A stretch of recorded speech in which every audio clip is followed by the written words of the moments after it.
rendering out yesterday's vlog, loading up some Fortnite, and cuddling the cat. It's a good way to start your day, isn't it? Yeah, it is. Oh, yeah, it is.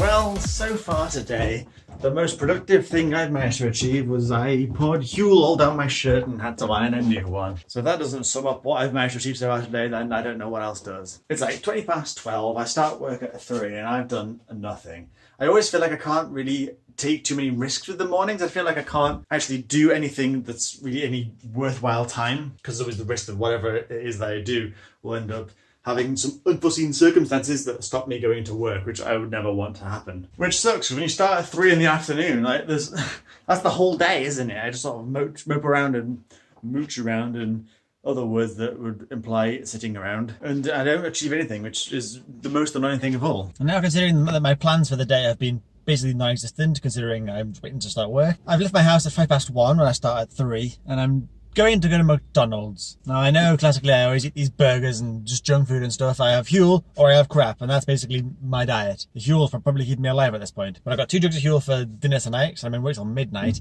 so there'll be nowhere to get food from when I actually do have lunch. So I'll be forced to have the Huel. There'll be no temptation to go anywhere else or get anything else. It's just, that's my only choice. So I'm going to take the chance to get some junk crap food right now instead. But I was drinking some vanilla Huel at home before and it wasn't working for me. To be fair, I made it fresh this morning and I don't like it straight from the bottle basically. I like it to have sat overnight. It gets a little bit thicker and a bit less bitty, and I don't know how to describe it really. It's a bit unusual. But I prefer it to have sat for a little while personally. And I didn't make any last night because I sort of forgot and overlooked that possibility. So this is all just a massive chain of excuses as to why I'm about to go get my weight in chicken and cheese. You know, fun fact, there's actually more calories in a cheeseburger and fries than there is in 2 cheeseburgers. So with that in mind...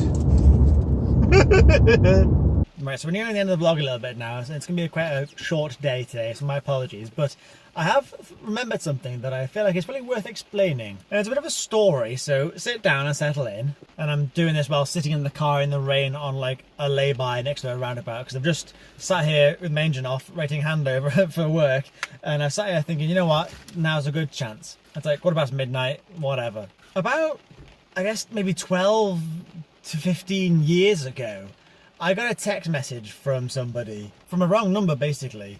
I forget exactly what they said, but the person in there, the guy, was basically saying to his girlfriend that he wanted her back, his ex-girlfriend I guess, that they'd broken up. Saying, take me back, I'm sorry, I didn't mean it, blah, blah, blah, all that kind of stuff. And I replied saying, sorry mate, got the wrong number. And he was insistent, no I haven't got the wrong number at all, this is you, isn't it, Kate?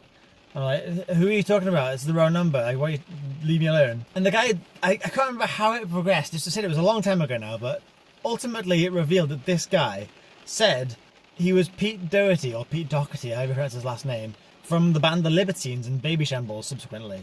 Now, you may not know who they are, but if you haven't ever heard The Libertines, like, check them out. Like an indie rock band from, again, like, the noughties. And they were really, really good. They weren't mega massive, but they were big enough, you know? And this guy claimed to be Pete Doherty from this band. And Kate was Kate Moss, the supermodel he was dating. And he was a bit mental at this time. He like went off the rails, that's really the rails, that's really weird. He went just completely mental, drugs and all sorts, God knows what really, but he was a complete nut job. And she was much better either, to be fair. And this guy claims to be him, and I was like, well, I don't believe it. It's clearly a lie. I was really into Baby Shambles and Libertines and stuff around this time period, so I knew for a fact it couldn't have been real, because there's no chance in hell that this would have been him. And even like in my school, because I was in school when this was kicking off, even in my school, like they weren't that popular. It was just me and like a group of friends that were into that kind of style of music, like indie rock. So I'm convinced, and I was convinced then, that it must be one of my mates just messing around. I'm like, I don't believe it. And it dragged on for about 3 days, and there's always part of my mind that was saying like, well, maybe it is him, maybe it's not. So I sort of played along a little bit. But I've always had it in my mind that it can't have been real. It can't have been. There's no chance that it was. It'd be like going to watch Pirates of the Caribbean and then getting a text from Johnny Depp the next day. Like it was that coincidental. There was no chance. But to this day, nobody that I know, none of my friends ever admitted to doing it.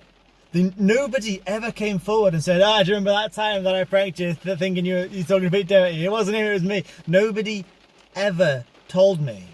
I never found out who it was. I never once found out who was sending these messages. No one told me. So there's always going to be that part of the back of my mind, like, maybe if it was, what if it was? What if I was getting a text from a wrong number that turned out to be Pete Doherty trying to get his crazy cokehead girlfriend back, Kate Moss? I mean, I'm 99.9% sure that it wasn't him. It can't have been him. It was just ridiculous to even think that it was. But I never found out, like, for certain. I never got closure on that. So if you are that mate, that friend of mine from 12, 15 years ago who was doing those jokes, please tell me, just give me that moment, because I will never forget that something. Actually, when a lot of these texts were going on, I was actually in the car, being driven by my mum, driving to see Meatloaf in concert at the Big Top Arena somewhere or other.